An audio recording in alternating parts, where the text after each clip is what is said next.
Oh, hey, what was that? What was that? Look. Do you see anything? I don't see anything. Oh, man. It's probably just a squirrel or something. Yeah, they always sound like freight trains, like big old monster coming through the woods. Yeah, always so disappointing. Oh, just keep looking, man. Just keep looking. Let me know if you see anything. Dude, what was that? Squirky? What? Squirky? Yeah, like a squirrel turkey? Squirky. What was that? Dude, it was a buck grunt. That's gotta be a buck grunt. Oh, man, we got this. Get ready. Come on, get ready. All right. I'm gonna do a grunt, and hopefully he'll come out of the woods. All right, man. I'm ready. Let's do this. Come on.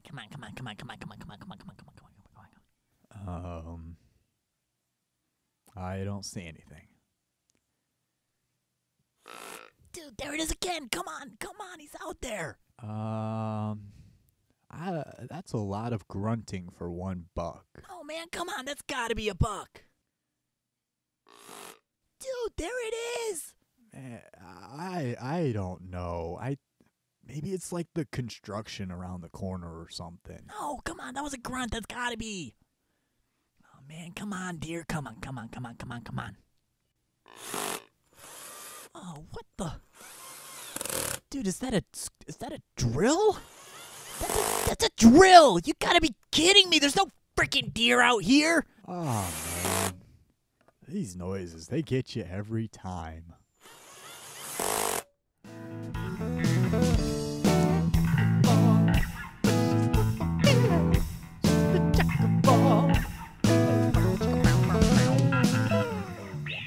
What's up, everybody? This is the Jack of All podcast, pod number 13, hunting season wrap-up. So I am going to talk about the end of the kind of end of my 2017 Indiana whitetail deer archery season. It's kind of the end for me because I'm still hunting. Indiana has a very long archery season. I think it goes from October 1st all the way until like January 7th or something. So I'm still going to try to bag one more doe. I just want to make sure I've got plenty. I've kind of already got my freezer full. That's why it's kind of the end. I already got my buck bagged and tagged, and I'll put some pictures of him up in here. But we're going to get into how I got the 2 deer that I already got and tell that story of how it happened. And if you're already listening to this podcast, a hunting, journal series podcast, you're probably fine with the stories that are about to come out. But if you don't want to hear about deer getting killed or how that happened, this may not be the episode for you because that's what we're going to get into. So let's see here. I think that will be about it. I'm kind of ready to move into other things with the podcast. It's been a hard, month and a half, 2 months of just hunting related podcasts, and it's time to start moving on to some other things. And just like I said from the start of this whole thing, I dive into these things and it is my everything for a period of time. And then once I've exhausted it, it's time to move on and do that to the next thing. And it's starting to be that time, which has kind of been a little difficult for me because I'm hunting. Bam, I got my deer and it's like just hit the brakes, And I've struggled a little bit with I want to get back out there and stuff, but I'm busy. I need to get some bills paid. I need to get Christmas taken care of. I need to start thinking about other things because I know not everybody just wants to hear me babble on and on and on and on and on and on. On about hunting. So here we go. I am going to back this podcast with Craig Harris's Autumn Ashes off of the album Full Time. Now go check this out. I'll put a link to it in the show notes. He's on Facebook. I think he's on SoundCloud and things like that. And this album is awesome. I really love this whole album. Thank you, Craig Harris, for letting me use some of these songs for the podcast. I super appreciate it. And you know what, man, seriously, go check this album out. It is not just your typical, like, oh, my buddy makes music and it's good and whatever, I listen to it once or twice and that's that. No, this has become a part of my regular repertoire. This album is great, man. You freaking killed it. Way to go, Craig. Thank you. So, anyways, that song will be in its entirety at the end of the podcast. Enjoy it. You guys can get in touch with me at jackofallpodcast.com. There's a contact button at the bottom of every page. There's everything that I'm doing is posted on there. All the videos, all the podcasts, all that stuff. I'm on YouTube, Facebook, all that stuff. Get in touch, man. I'd love to hear from everybody and see what everybody would like to hear from me. You know, maybe we can set up some other podcast ideas and we'll get some more stuff coming your way. So, all right, no more no advertisements for the entire Hunting Journal series. We'll save those for when we have guests and do, you know, kind of regular podcasts. But I think that is it for the intro business. Let's just get into it, man. This is the story of how it happened. And it grows cold as a story is told of how it happened. Right? So I think we left off with, I was kind of just chasing deer around, trying all these different spots. I know the winds were starting to get flippy on me and stuff. We had a lot of east winds, like randomly the last 2 weeks right before firearms season. The winds completely changed. They're normally out of the southwest here or some variation of, westerly winds.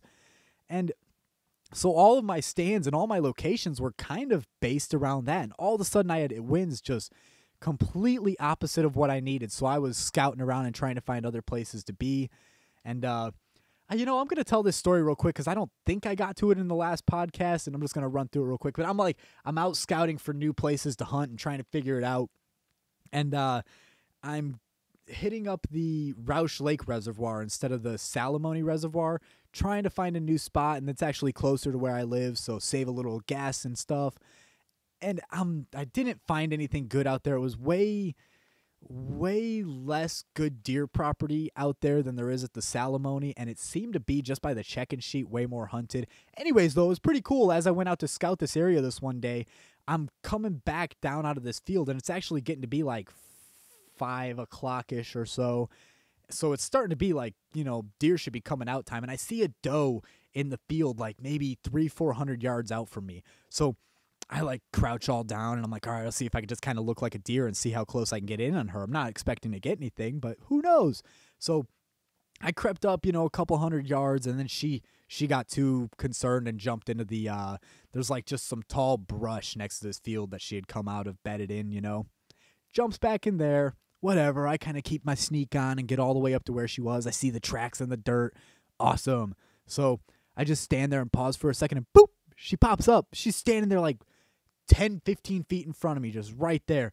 I draw the bow. I was all prepped and ready to draw a bow at any second. I draw my bow, and as I do, because I was worried about making noise drawing my bow, which isn't a concern in this situation, obviously she knows I'm there, I had my finger on the arrow, and so I draw it, and here we go, lessons learned.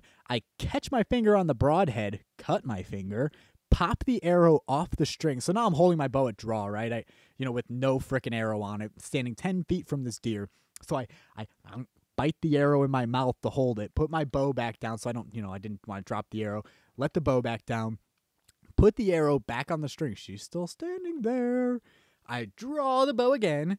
She's still standing there. Actually, I don't think I did. I don't think I wound up my string in the cams this time. I wound up my string in the cams too many times now.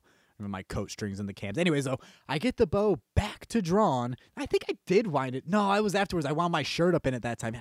Freaking bows, winding your strings or winding your shirt and strings up into the cams. Anyways, though, I draw the bow again. She's still standing there. And I can't really get a shot. I mean, even though I'm 10 feet away, there's a pretty good amount of grassy stuff covering the kill zone. And I just had a conversation with my friend Rick about not shooting or not shooting through brush, and he was pretty confident in saying don't do it. I mean, you're gonna have the brush grab your broadhead and drag the arrow down. I mean, it's gonna kind of just whip it down to the ground as it's stuck to the ground. And hold on, excuse me. Anyways, so I just stand there and wait and wait and wait. And I'm like, come on, please run to the left. And then I'll try to stop her because they seem to stop every time you go at them. So if she runs to the left, to be back into the field. If she runs into the right, it's back across this brush and into another field. Probably no shot, you know? So I'm waiting. I mean, this went on for way too long for this nice doe to be standing right in front of me. And then all of a sudden, there's a bunny between the two of us. Takes off running right at her and scares her off to the right side. No shot, whatever. Now I put my bow down, wound my shirt up in the cam, and game over. But that was freaking awesome, you know? I mean, what a chance and what a cool experience just standing there that close to a deer and kind of both of you gaming what do I do, you know? So that was cool. Anyways, though, I hope I didn't tell that one in the last podcast. I don't know. It's all kind of blending together. Like I said, I'm wrapping this up and moving on, so the stories are kind of becoming a mix, you know? And so here we go. Then I'm hitting it hard, and I get a day in this stand that's it's actually my tree stand that I've got out at the reservoir. It's like 20, 30 yards off the highway and kind of a crappy area for like, you know, being out enjoying nature, but it seems like a super good funnel spot, right? And I know I've talked about this funnel in previous episodes, and I wanted to get deeper back into it, but we'll get to that. So I'm out in this tree stand this morning, and it's great. There's some pretty good action. I've got like 30 yards of this brushy stuff in between me and this like hard brush and woods line. But just inside of this brush and woods line, there's this path that I've been watching deer run on, and occasionally they'll come out into this open area, and they must do it like mad at night. And there's scrapes and stuff in this open area and all kinds of good stuff. I mean, this is where I was watching other bucks scraping earlier, you know, a few weeks earlier. And you know, I passed on a little 6 and a little 8, and yeah, good stuff. So I'm really hoping to get a monster to come through it. Anyways, does are going down this path, things like that, and all of a sudden a monster rack is just floating through the brush, you know, and you don't really see the deer when they're walking through the woods a lot of times. They're pretty freaking well camouflaged, except for you'll see like the white underneath their belly or inside their legs moving, or a big rack floating through the woods because it's like white or lighter colored, you know? So big rack floating through the woods, and he's walking towards there's a break off point where they can either turn into the open area or any number of other ways. I'm like, oh man, come on. I draw the bow, and I've got seconds. I mean, from the time I seen this guy to the time he was gone was 3-4 seconds maybe. And he walks into this open window. He takes kind of a soft right. He needed to take a hard right into the field, but he didn't. He takes kind of a soft right, and there's some brush just right in front of the kill zone. So my mind is just racing, and I decide I'm not going to try to stop him. Even though I might have been able to get a shot on him right there, I didn't want to make him aware of me and end up having him kind of permanently spooked off from that location by me trying to stop him just to not even get a shot anyway. So I figure I'm just going to let him go and try to grunt him back. You know, they're responding to grunts right now. I've turned several deer around and had them come back to me off of grunting. So come on, baby, let's have this happen. So I put the bow down. He's gone. I already can't see him. He disappears into this thick brush stuff again. So I grunt, you know, and nothing. Meh. Couple doe bleats, already probably making way too much noise and moving way too much, you know. And then I like, all right, where is he? Nothing. Whip out the grunts again. I'm gonna give one good loud rip on this grunt. You know, make sure he hears me and see if I can get him to come back all aggressive. So I've made way too much noise and stuff. I mean, come on now, losing my freaking mind here. And then I realize, oh good, I wound up a string of my coat into my bowstrings. Back to what I had talked about plenty in other episodes. Make sure you try, you know, what you're doing with your gear on to see what's going to happen, and, you know, make sure you're not going to have these problems in the field. So now I'm like tugging on this string and trying to work it out of the cam, you know. I finally end up having to draw the bow halfway to get it out. Cool, get that done. I look up, and there he is. Not standing at the edge of the field. I see the monster, the big buck that got away, turning and running through the woods. Bye. Dude, you know he is not coming back to give you a shot ever again. He now knows. He watched me. He probably watched me grunting. He watched me fighting with my bow, all just standing there at the side of the field in his awesome deer camo, and I just acted a fool in front of him. So game over. You know, I lost my freaking mind with the monster coming by, and who knows, I maybe would have never got the shot. He probably was a real smart dude and wasn't going to come into a field to investigate a grunt with no deer behind it. anyways, but so now I am like amped. This is the deer I've been looking for, but he's not going to be back there, but I know he's in this area. So I'm pumped up. I pull some strings, get some babysitting done. And what the heck was that? Oh, darn computer making noises at me. Anyways, I get, the ability to get out the very next morning, right? And I am going to get into, I've talked about this funnel spot before, but I'm going to dig further into this property and get into this super pinch point that is where this deer was walking towards when he busted me out. So I go to get into this spot the next morning. I bring my climber stand out. I kind of tried to get in there earlier, but I couldn't find a good, there's one tree that was reasonable to try and get the climber stand into that was on the correct side of the property lines over there, because it funnels down and then goes into this private property and a big old farm field and stuff. So I I'm like, all right, man, I'm going to get into this spot. I get my climber out there, early in the morning. It's so weird. I'm carrying a climber out there and everything, it sucks. I find myself sweating my freaking butt off in 25-degree freezing cold weather, and I'm dripping sweat. And it was like a super humid morning, so it was just ridiculous, right? I'm trying to get my tree stand into this tree, and it's kind of angled more than I thought it was, and I just could not make it happen. I tried for like 30-40 minutes to get up this darn thing, and I am pouring sweat. Literally, my camo just has beads of water on it. I mean, I soaked through layers and layers of clothes trying to get up this sucker. And I finally just bail. It's starting to get light. I'm like, screw it, man. I'll just go back to the tree stand. It's, 150 yards away. I just bail on the tree stand or the climber stand. I leave it there. I go back to this other spot, get in my tree stand. I don't see a thing for hours. I'm just dripping water and freezing cold. So fed up and disappointed, I decide I'm going to rip my actual tree stand down, my ladder stand. I'm going to take it over there. And now this is kind of a crazy area. I'm climbing up the side of the highway's got kind of a big embankment or hill or whatever leading up to it, built up real high for going across the reservoir and such. So I'm climbing up the side of this, walking down it a ways, and then going back down underneath this fence that separates the highway from the public land, ducking under it, sliding down this mud hill with my big old ladder stand. And anyways, I get my ladder stand over there, set up into this spot, right?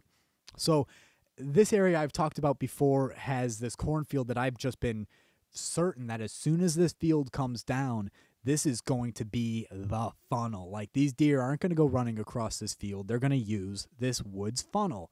So I am pumped. I got the stand set up, and I'm like, I've made too much noise. I've obviously been a frickin' train wreck at this location today. I even spooked deer out as I came into the location early in the morning, so I'm not expecting to see anything there. I head out. I'm going to go get cleaned up. Standing there with my shirt off, airing out and getting some of the sweat out of my clothes and stuff back at the truck, re-get my hot hands and my hot toes in and everything. And then I decide I'm going to go cruise around and just check these other areas, see where people are hunting real quick, take a little break. And I see the combines starting to run in the field that's right next to the funnel. Oh, fuck yeah. I'm getting back into that stand, man. Maybe they'll scare me some deer into that spot. So that's what I do. And I sit there and all day I'm just watching the combines run. This goes 4 or 5 hours. I think it was like noonish but when I got back into the spot. And finally, I think it was 5 o'clock-ish, I see a deer that as the combines are finishing up and leaving the field, I see a deer 70, 80 yards off, a nice doe, and she's nowhere near shooting area. She's wandering around and kind of disappears on me. But I had on my way in, again, I was sweating my freaking butt off, carrying my gear and stuff back in here.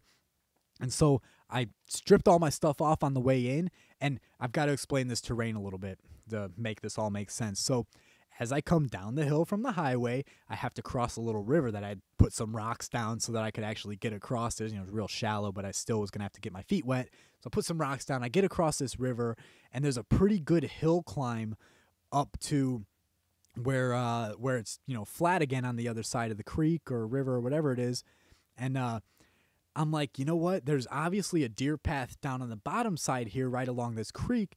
I'm going to put my sweaty jacket. I strip off the sweatiest bottom layer, and I hang it on this little tree right there on the trail. I'm like, this will scare, if they're coming down this way, hopefully this will scare them up to the top of the hill, and whammo, I can get the shot, you know? So, sweet, right? Anyways, doe's moving around, and I lose her. She's gone, whatever. All right, cool. About 5:30, she runs up the hill. I mean, I'm not totally sure that the jacket busted her out, but oh man, she came right up, right by where I had left the jacket. And, oh geez, excuse me.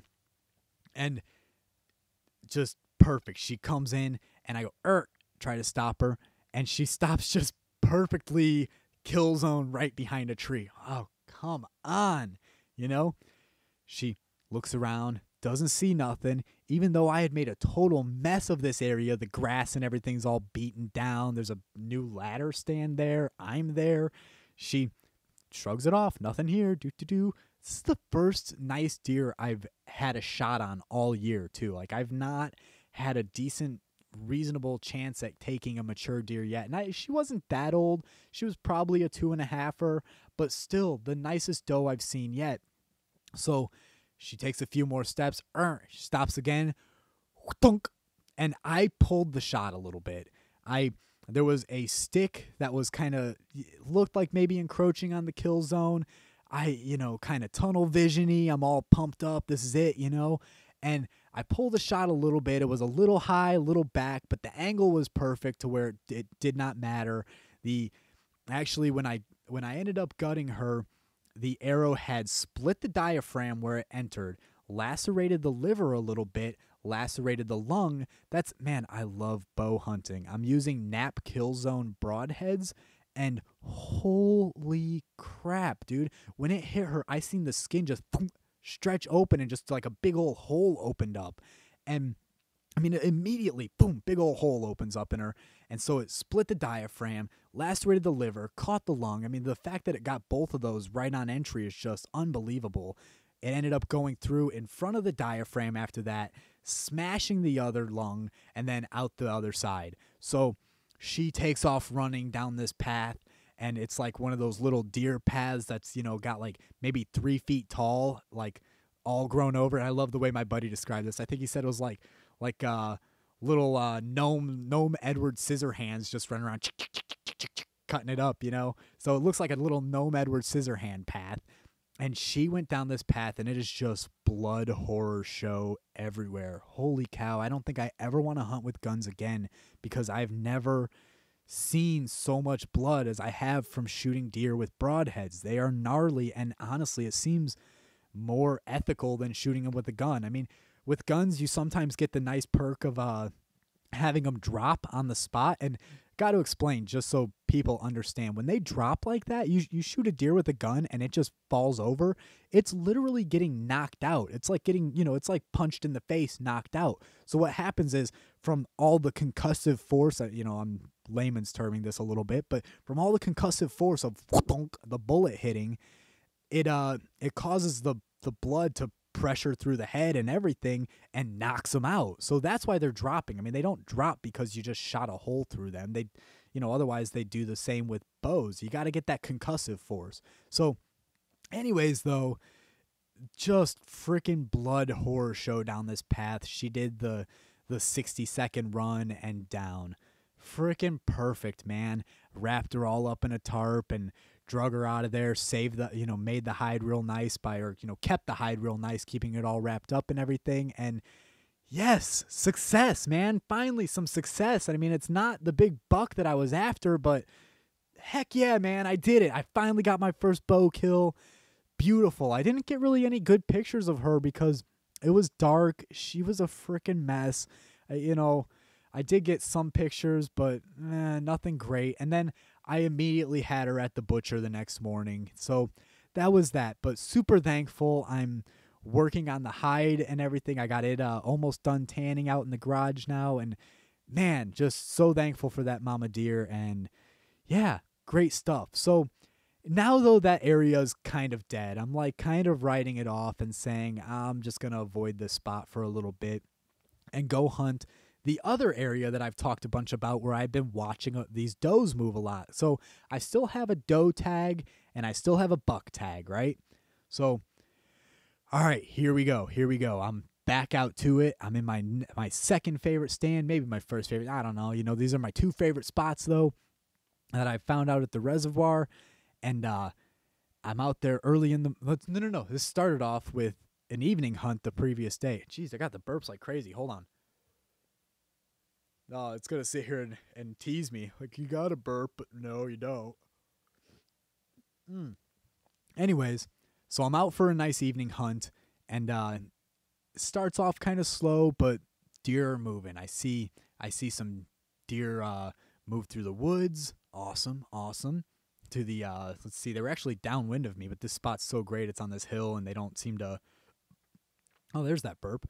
They don't seem to get you. They don't seem to wind you from it. So one moves, out there. Then I see a couple does take off running through the field. I'm like, oh, that's the does I've been watching. Where are they going? They're going the opposite way out through. They're so about 50 yards in front of me where I'm mostly watching, where I've seen.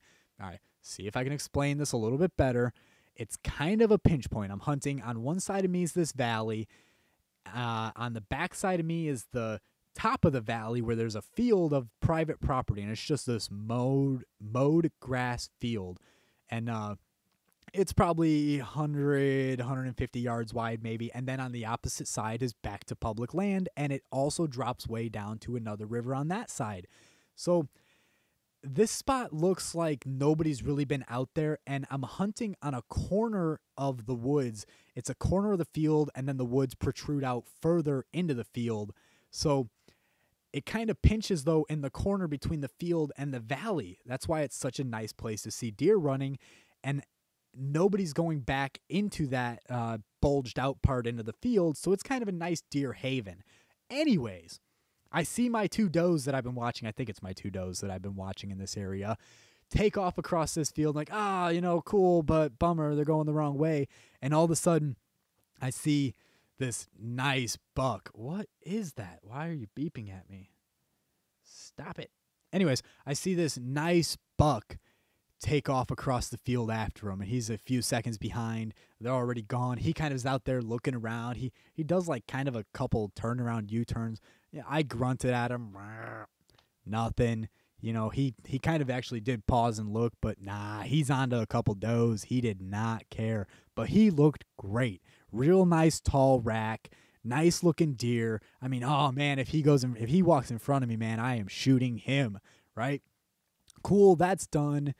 It's getting to be later. I've got maybe 15, 20 minutes of actual light left that I can hunt in. So I bust out another grunt just to kind of see if I can get a deer that I don't see to come in. And sure enough, about a minute after that, this nice little 8-point just comes charging in. He just comes straight up to me. And I actually went to draw the bow, and I kind of am looking at him as I'm drawing, and I put it back down. He was an 8-point, but he was kind of like a nice angled up rack, nice and kind of tall looking, but every single tine was just short. Like, it looked like it was big, but then all the tines were like oddly 3 inches tall or so. So he looks pretty cool, but he's not. He's false advertising, man. He's good looking, but he ain't as old or as big as he makes it look. So anyways, he kind of seen me a little bit when I was letting the bow back down, enough to get suspicious. So now he's standing like 5-10 yards from me, pretty darn close. He's kind of checking me out, kind of like, looking around, and he's all fluffed up and rutting, He is like pumped up and kind of like you ever see a dog get kind of puffed out and razorbacking and stuff. He kind of looks like he's doing that. He's all feisty and stomping his feet. He turns around and starts stomping his feet real hard. I'm like, all right, dude, cool, and he starts to mosey away, and then all of a sudden, like, what? Really? You're blowing me out now? You're upwind from me. Like, don't bust me out now. Thinking he's smelling me. And all of a sudden, I see another 2 does start running across the field, and he goes charging out after him. So that was super cool. He didn't bust me out. He busted those does out and started chasing them, getting his rut on. So pretty darn cool. I was real happy to see that. I'm happy to see some rutting action because it's this is more deer action than I have ever seen in my life. This is so freaking cool to me. And I call, that's it. That's the night I go ahead and leave my climber stand there that night, actually just going to come back in the morning, see what's good. So here we go. First thing in the morning, luckily I don't have to pack my tree stand in and everything this time, so I'm not so sweaty. And I climb up my tree, and did anything else happen that morning? You know what? I did see a doe in the field, and she kind of came through and ended up going into that bulge of woods in the field that I can't, that I'm not going into. And, just it's the start of it. It's 30 minutes in or so, and all of a sudden, here comes that buck from last night, 30 yards out. I know exactly the path he's on. I've got a 10-foot window that he is walking towards. Oh, here we freaking go. He looks great. I'm fucking pumped. I got the bow drawn. This is going to be quick. I've got to make up my mind quick. And here's where I made mistakes, man. This is it. For all of my, if you go back to the preseason podcast, a large point of the whole thing was going out into my tree stands and taking some shots with my bow onto targets to make sure that what I'm going, when I drop the hammer, what I expect to happen is going to happen. And man, boom, boom, boom, boom, boom, boom, boom, boom, boom, hearts pounding, and all of that is out the window.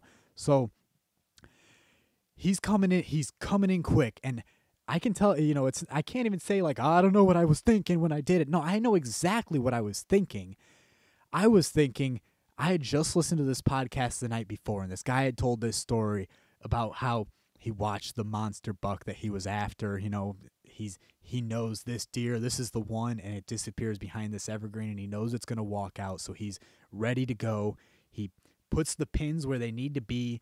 As soon as fur hits pins, he drops the hammer. Boom, tag the monster buck of a lifetime. So I'm like, all right, man, I fucking got this. 30-yard shot. I know exactly where the pins need to be.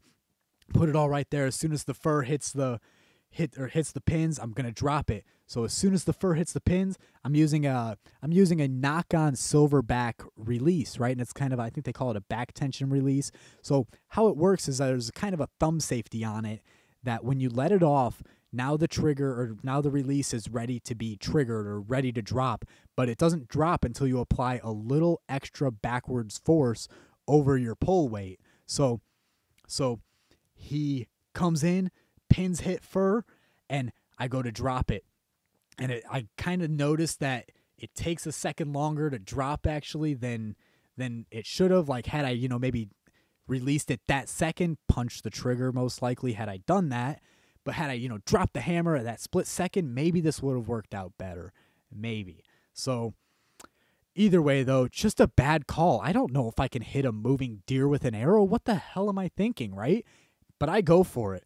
I didn't think that at the time. All I'm thinking is about that story and what to do, so I do it.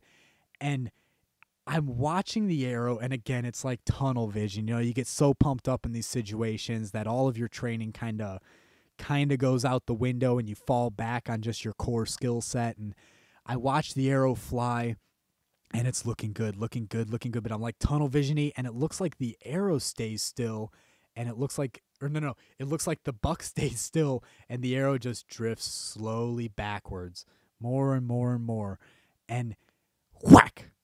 Oh, like that sound, that thwack. Like, that did not just punch through like it was supposed to. That hit some hard bone, and it hit him right in the rear thigh. I mean, it was perfect on the horizontal. Perfect on the elevation. The height was dead on right, but it floated, bam, right to his ass. So now I'm like, hit the fucking brakes. All the reality of my stupidity come crushing in on me, and I realize exactly what I just did. Like, I knew exactly what I was thinking at the time. I just don't know why I accepted the action or the decision that I was about to make, but I did. I fucked up, and I just put a real bad shot on this deer. I mean, I wounded him for sure. So this sucks. He kind of does like a stumbly fall kick and starts to run, and he goes up to that field edge, stops there for a few seconds. I'm like kind of panicking, like, man, maybe, what are the odds that I can grunt and turn him around right now? Who cares? Just do it. I grunt. He's not even paying attention to it. And then he just jumps the fence by this field and starts walking across this private property. I'm just like, fuck me, man. I know I just hurt this guy for no reason. So stupid. I'm done, man. I'm not even going to, you don't keep hunting after that. You go and you sort out your mess and see if you even, see what you do. And had I gotten over there and there was no blood and the arrow was right there and everything, maybe I'd have gone back to hunting. But I get over there. There's a little bit of blood. I don't see my arrow, but there's enough blood to start tracking. So I start following it, and all of a sudden there's a lot of blood. I mean, fuck, man, maybe this is going to work out, actually. I don't know. This, I might have got a femoral shot, hit his femoral artery or something. And then about where he stopped at the field line, there's my arrow, and it's got 8 to 12 inches of blood on it. The broadhead's got all kinds of gnarly stuff in it, and there is a ton of blood. Oh, crap, I'm not feeling good about this, man. I even at one point when the trail was, I thought he had jumped the fence at one point. I'd crossed over there, didn't see anything. I'm like, hey, you know what, man? There was some good blood where the arrow pulled out or whatever, and that's it.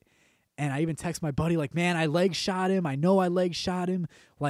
I got the arrow back. There's some blood on it, but I think this is it, man. He's closed up. He's going to be fine. He's going to be hurting, but he's going to be fine, And then I find just this ton of blood where he had actually stopped at the field line, jumped across, and I didn't go into the field yet because now I'm into the crap. This guy went into private property. I've got to figure this out.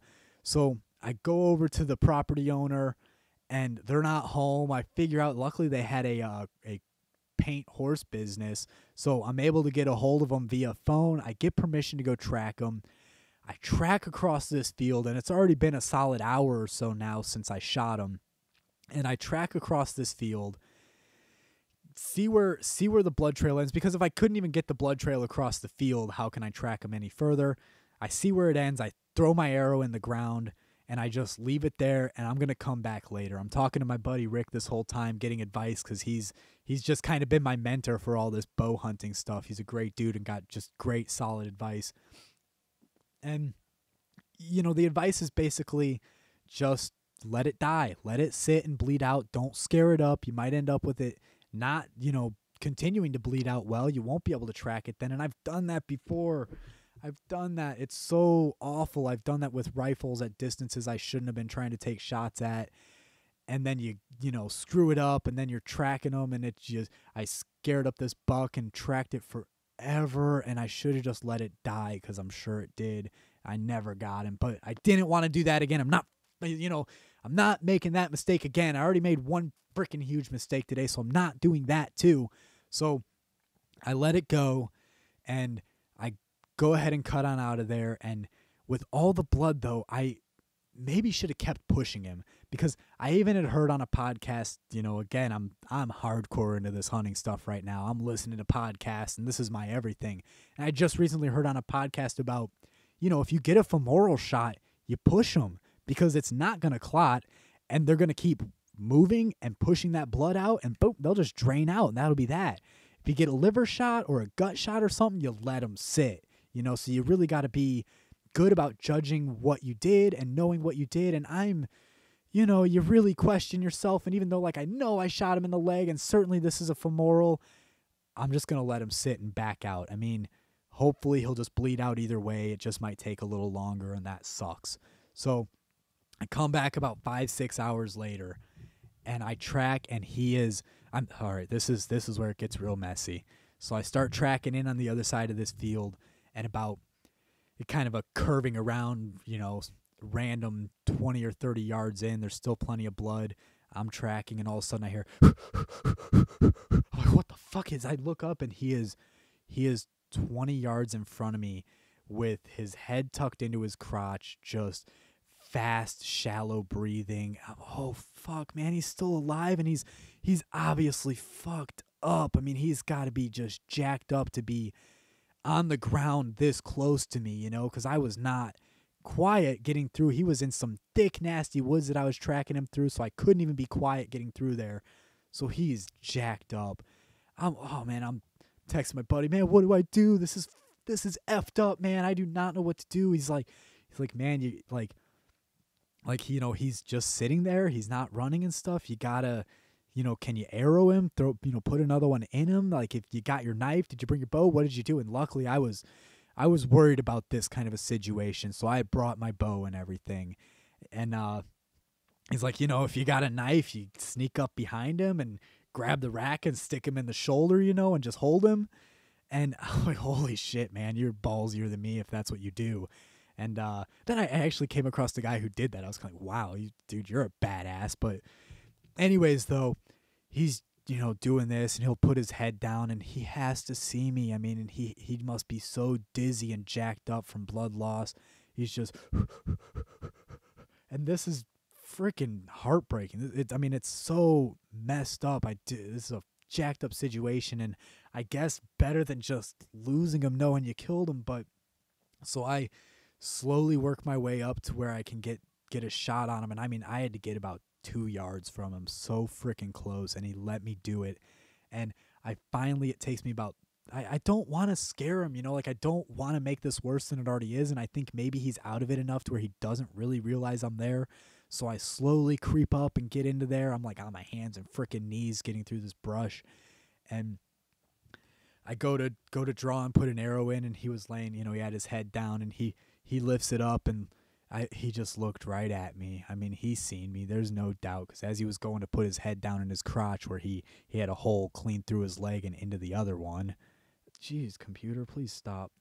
Anyways, he had a hole clean through his legs and stuff, so he's, you know, putting his head down there and licking it and stuff. And as he goes to put his head up, though, he just looks right at me. I mean, and I'm just like, I'm dying, and I'm literally apologizing, like, I'm so sorry, dear. This is not how this is supposed to go. Like, this is not me being a good ethical hunter. This is me being a jackass, you know?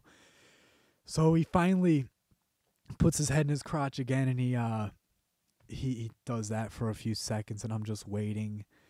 Puts his head back down. I draw, put the shot in him, you know, strung it right through all this brush, actually stripped my fletching off and stuff on the way in, but it thunk right where it needed to go.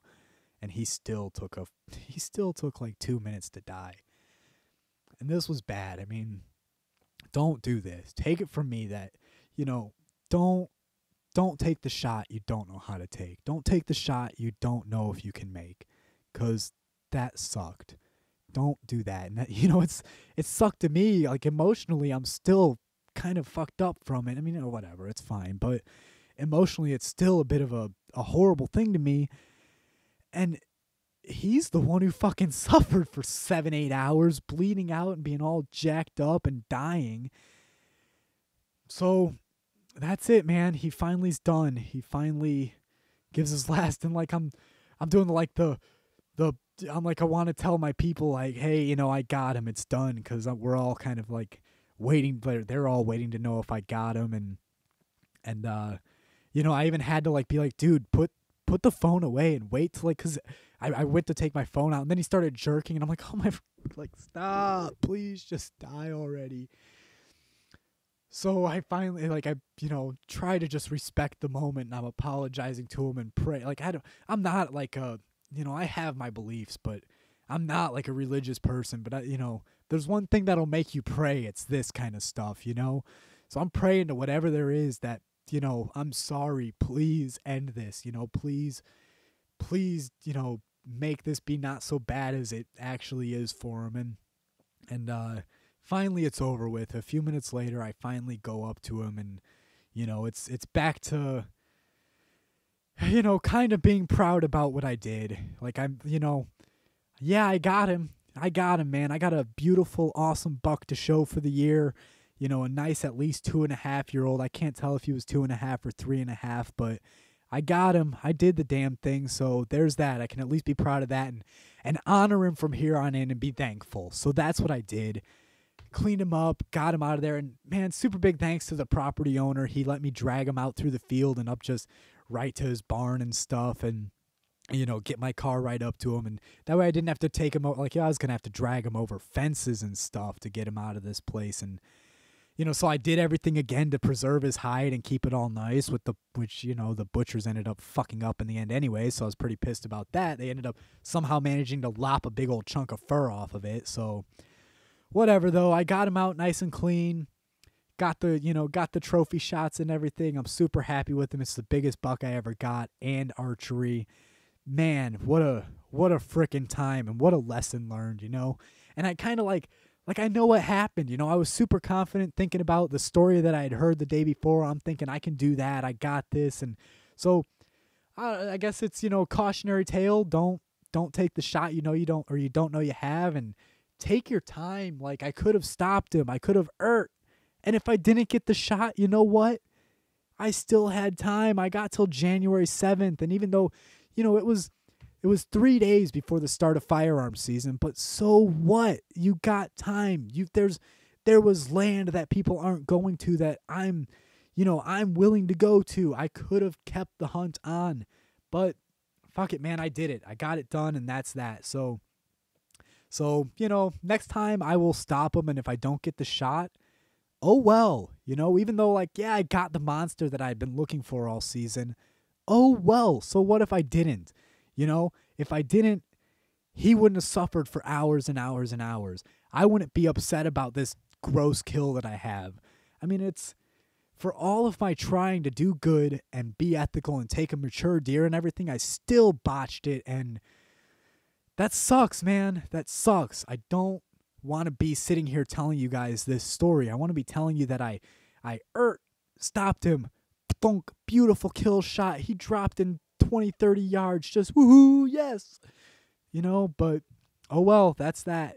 Learn from me. Learn from my mistakes, and just don't. Try to stop him. Try to get your shot clean and do it right. So that's it, man. That's the lessons learned. I got everything done after that. I've been focusing on getting the hides tanned. I'm doing that myself, and I don't have too much to say about that other than do it, man. If you get a deer, take the time, get the hide back from your butcher if you don't butcher it yourself. Butcher it yourself if you can. Like, get in there and do it. Enjoy all of what there is, all of what this hunting has to offer, because it's great. There's, great experiences. I've enjoyed tanning these hides, and I hope they turn out good. And I did a European mount with, I'm naming him Rusher. And it's not, maybe it's not such an honor to him to be named that, but I'm naming him Rusher just because, I rushed the shot. I rushed his death along. I rushed tracking him. I got back in there before he died. I, like I said, rushed him along, and I kind of throw it back onto him a little bit. He was kind of just head up, rushing on through the area stupidly right into the kill zone, and, not being a smart deer about it. So, the previous day he was rushing around chasing them does and, just rutting it up, and so Rusher it is. And, his head's going to be on my wall. I did a European mount, so it'll just be the skull with the rack and everything. I'm going to go get, I've got a tree in mind that went down on my parents' farm this year. I'm going to go cut up a nice piece of cool root wood or something. See if I can't figure out how to cure it up properly, put the skull on it and mount that up on my wall. So that'll be cool, and it'll be a reminder. Don't rush your frickin' shot, man. Just take the time, because there's time, and it doesn't matter. And even if I didn't get him, I already had a doe. It's not like I'm not going to eat well this year. I mean, and it's not like I don't have time to get more does or another buck or whatever. So there you go. Don't, learn from me. Respect them. There's one thing I've learned about these animals from all the time out there this year. It's that they're not just animals. They really have, thoughts of their own. They have lives of their own and are really neat creatures. So do the respect to them. Learn from what I'm telling you here. Don't push it and just take the shot that you don't know if you can make. Just try to stop them. If it doesn't work out, fuck, man, you're the hero for not fucking it up. So, oh, what else is going on? Let's see. Anything else that I already went over the other things that I've learned, all the coolness of grunting and all that stuff working out. And I'm excited to have next year taking all these lessons I learned and applying them. And the rest of the season, I'm going to try and get me a doe. hopefully I'll be able to get it on film out at my parents' place. I couldn't film at the reservoirs this year because you have to have permits and whatnot to do that. So hopefully I'll get a doe on film yet, but I won't really have any of that for the video for the podcast. I'm at this point, there's already been lots of video in the podcast of just up in the we built this nice tower or whatever out in my dad's field for hunting out of with firearms this year. So I got some good video from there that'll be in it.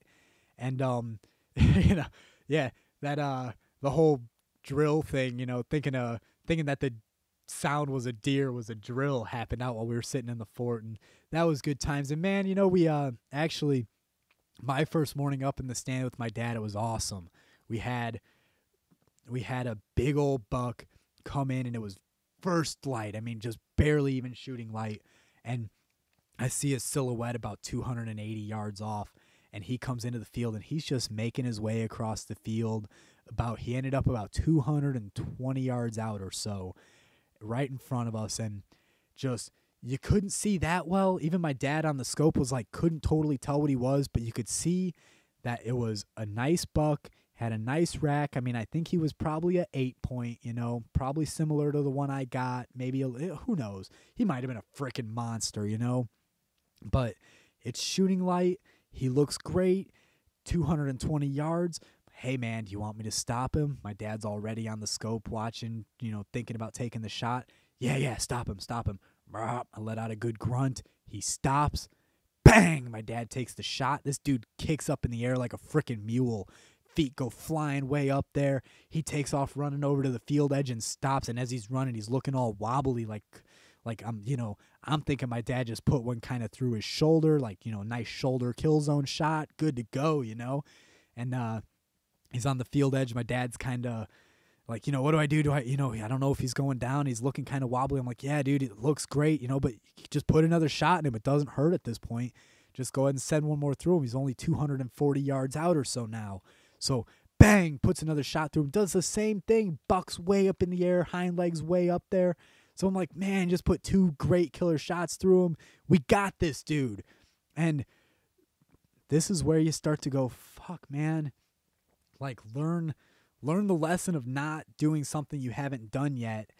And we go to track him, and there's like just hardly any blood, hardly anything. I'm like, what the heck?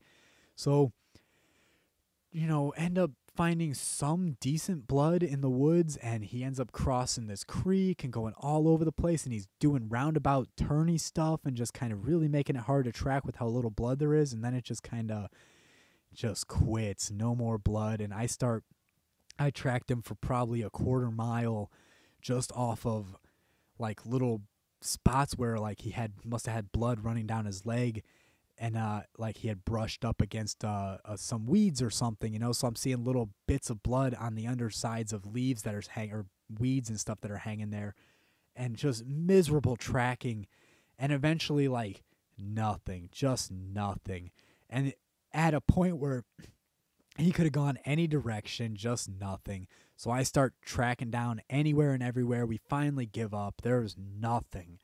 I mean, at this point, you start to think, well, he lived. He clearly never bedded down. He didn't bleed that much, and it's done. He's clotted up, and hopefully he just lived, and hopefully didn't, break any bones with that shot, and, So we end up you're like, all right, let's just start heading down this path. It's the most likely. Maybe something will turn up. Maybe we'll come across him dead, or who knows.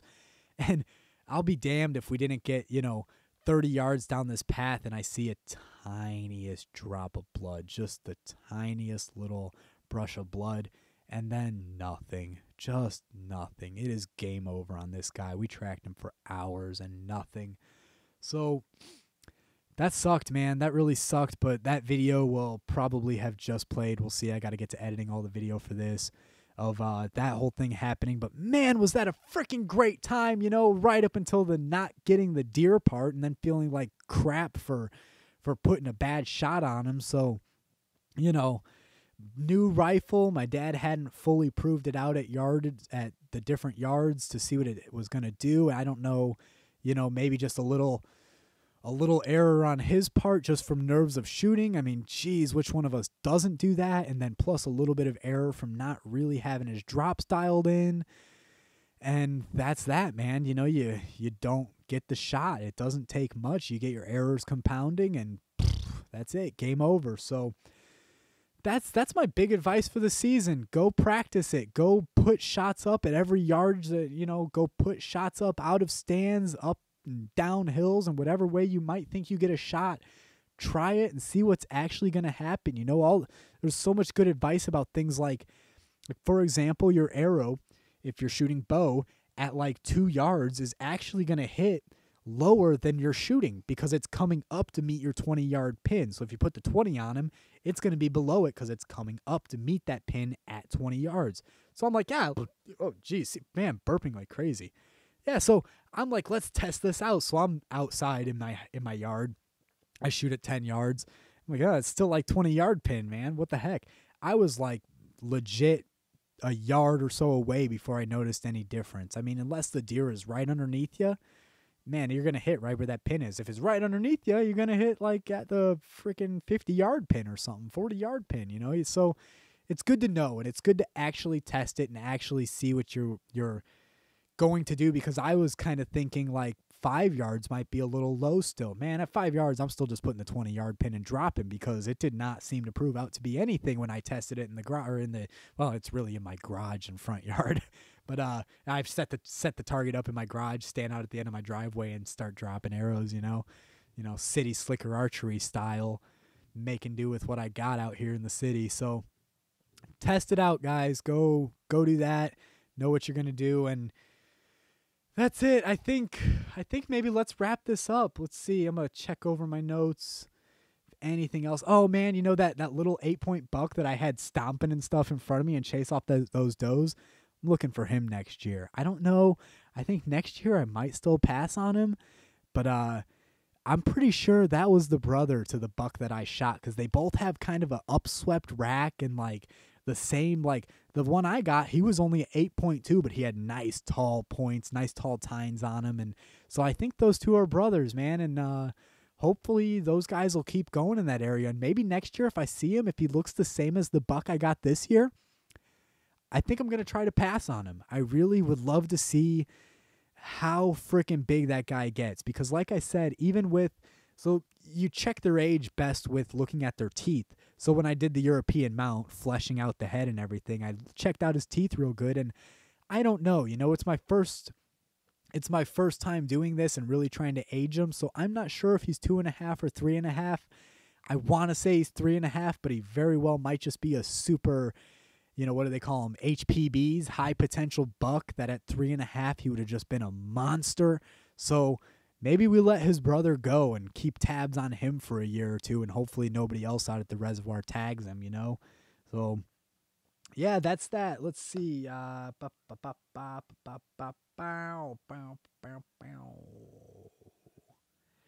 That's it, guys.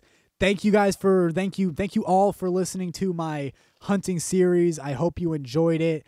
I'm looking forward to putting out some more podcasts in the near future. It is Christmas time. I have been listening to Christmas music since the middle of November. I've got my Christmas lights up. We put our Christmas tree up before December even started, because fuck you guys, I love Christmas. Yeah, that's it. I'm going to just Merry Christmas, everybody. We'll piss everybody off right now by saying that. Is it December yet? I don't know. No, it's not. It's November 29th. Maybe December by the time I get this out. So, Felice Naughty Dogs to all of you. Thank you all.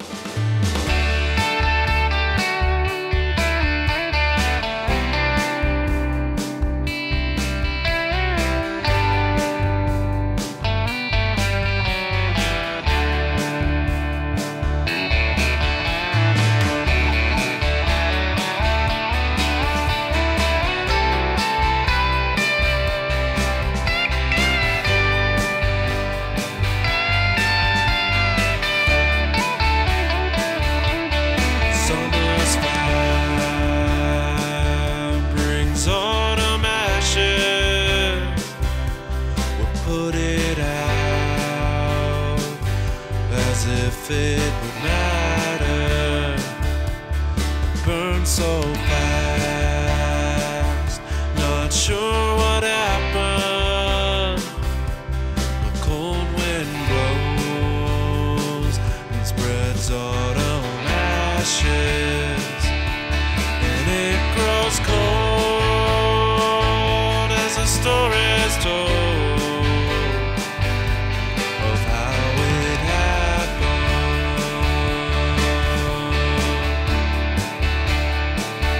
Come winter storm, still the fire rolls and spreads autumn ashes.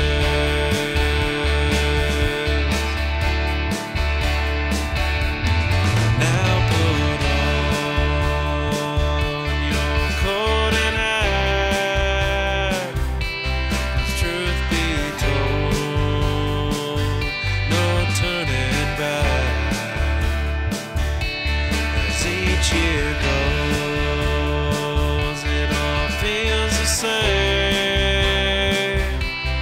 Lovers fight, turning up that flame, and it grows cold as the story is told of how it happened.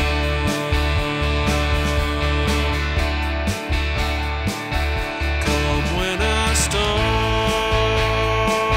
still the fire rolls and spreads autumn ashes.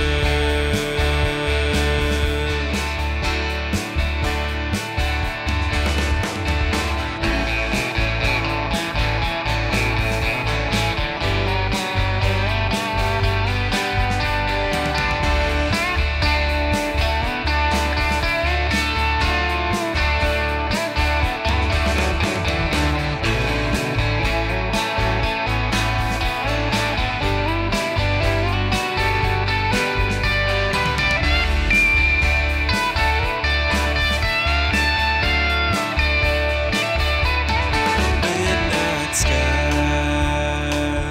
all lit up bright, on blindside pride and face fade each night. A few more drinks and get to laughing. While summer's fire spreads autumn